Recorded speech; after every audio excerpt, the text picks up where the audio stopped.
Commentant la dernière action du ministre de l'administration territoriale par rapport à la crise à la Feu-Cafou, le leader du parti de la jeunesse déclare qu'il essaie de survivre politiquement.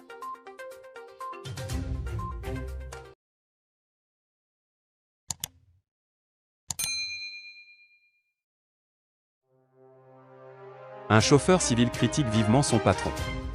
L'homme en colère est Valère Bessala, ancien vice-préfet du département du Diamaret, ancien sous-préfet et ancien inspecteur de la préfecture de la région de l'Extrême-Nord.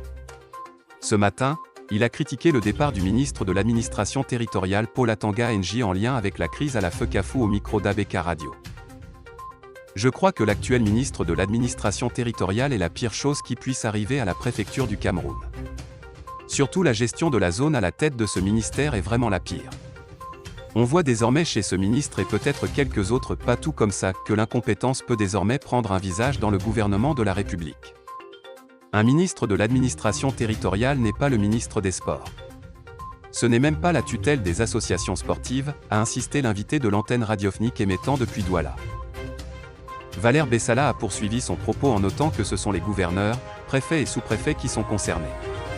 Surtout, par des manifestations telles que celles évoquées dans le communiqué publié le 3 novembre 2021 par Paul Atanga NJ.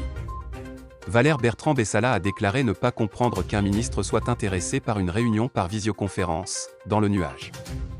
Nous sommes maintenant sous le règne de l'abject et de l'inconnu à la tête de ce ministère, affirme-t-il avant de trouver quelques explications au comportement de Mina. Il faut l'excuser, car il n'a vraiment pas le choix. Il doit absolument survivre pour laisser sa marque au sol. Donc au moins on sait qu'il travaille quelque part, qu'il existe aussi. Il est donc obligé de se retrouver dans affaires qui ne le concernent pas, affirme le chef du parti politique Jouvence.